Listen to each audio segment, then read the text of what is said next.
Hey gardening friends, let's start some onion seeds today. So as you can see, I've got a whole bunch of my soil mix prepared in this really awesome tray. It just makes it easier to make a little bit less of a mess. And then I've got some of these 6-cell trays from Epic Gardening. So I've got a 1020 tray, and then I've got some really awesome 3D printed tools you'll see me using as we do some seed starting.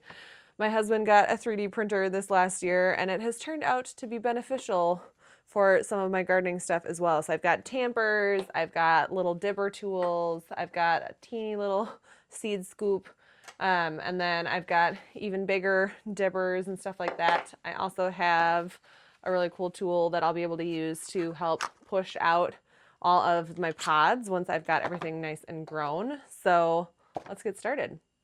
My seed start mix, I am just going to pack in to these 6-cell trays, kind of get them all filled up. We're going to use a little tamping tool. You don't want it too compacted, but enough where I've got maybe ½ inch of space at the top of each one here.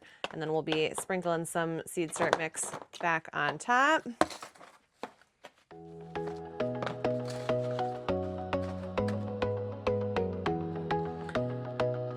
Want to make sure any big sticks like this stay out of your seed start mix.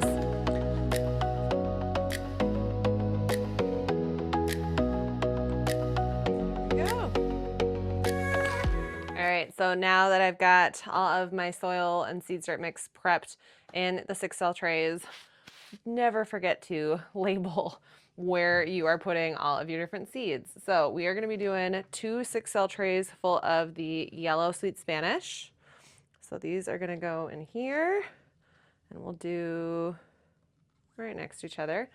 I've got 1 tray of shallots that I'm going to be doing.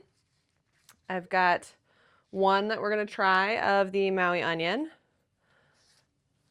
1 tray of evergreen bunching, and then 1 of the Koba green onion strain.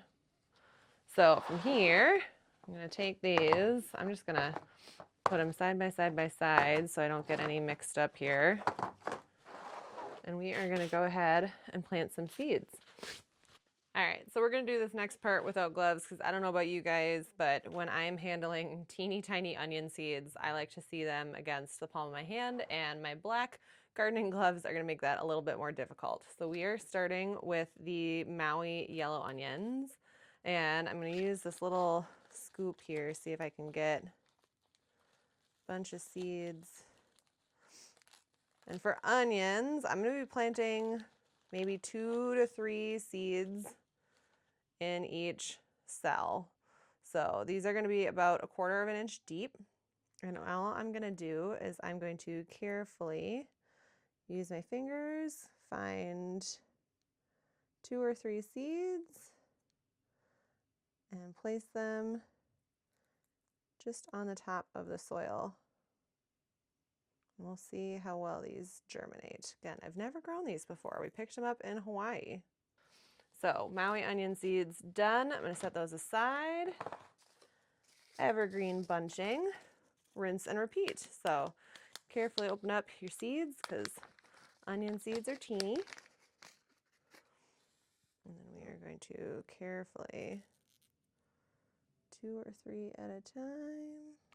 Man, onion seeds are so hard to see when you've planted them, so you got to be real careful because they look like a speck of dirt. All right, and there is our evergreen bunching. It's another one done. Let's do some Koba green onions. So I'm excited to see how these do. These are from the University of Manoa, Hawaii, on the island of Oahu.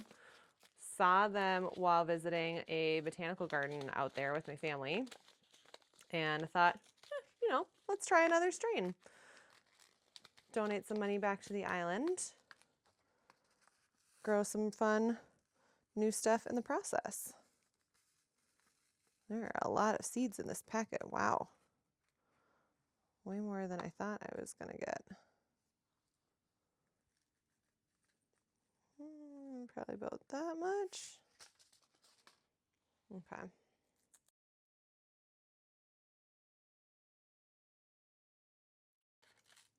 bunch of seeds left over. So very carefully fold that shut. All right, halfway done. Shallots.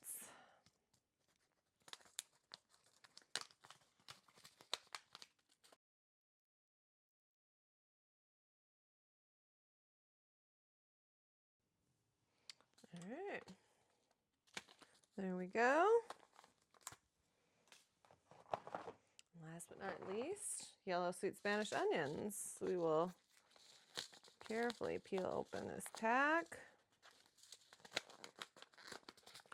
Ooh, these are thankfully a little bigger. So if you haven't seen onion seeds before, teeny tiny little black seeds. It's crazy to think that a whole onion bulb comes just from one of these tiny little guys. But they do take a fair amount of time in order to grow them, which is why I'm starting them today, January 13th, here in Minnesota Zone 4.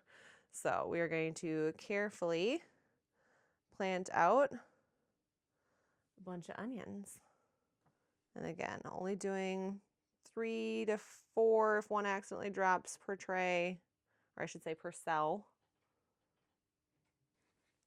All right, so the last part, now that I've got all of my my seeds in the 6 cell trays, is to very lightly put a small layer of soil on top of it, because most onions want to be about 1/4 inch deep when you're seeding them into trays. So we're going to use this nifty little soil shaker that I got from my husband. He 3D printed it, and this is working great because I don't want any big pieces. We just want a light dusting of soil over the top. All right, that just about does it. And kind of pat everything down.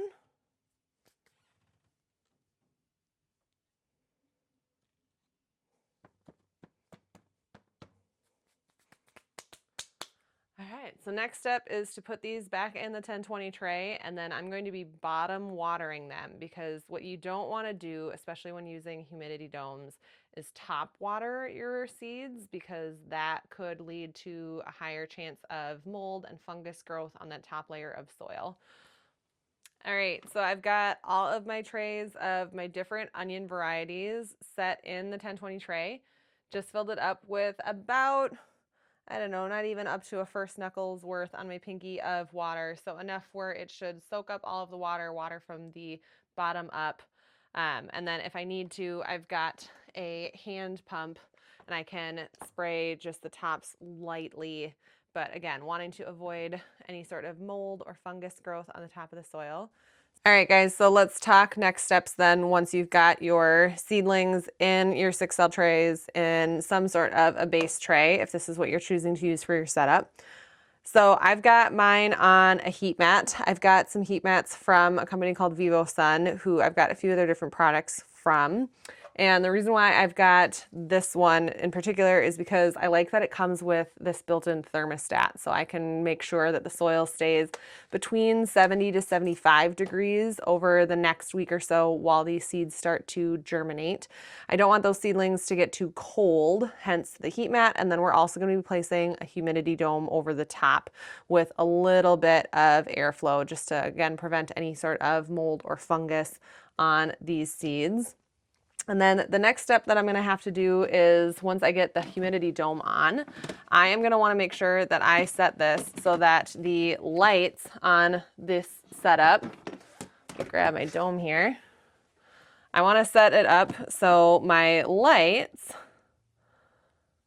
are hanging no more than 4 to 5 inches above where the seeds are. So they're actually going to be pretty close to the top of this dome, just to help that germination happen a little bit faster. And then once I start to see green above the soil, we're going to turn the heat mat off and we are able to take them away from the humidity dome and allow them to start getting some normal air circulation, and they should start to grow pretty rapidly. So we'll get to see how this growth process works with the onions, and I'll keep track of it throughout the season and show you guys little videos along the way before we transplant them out this spring.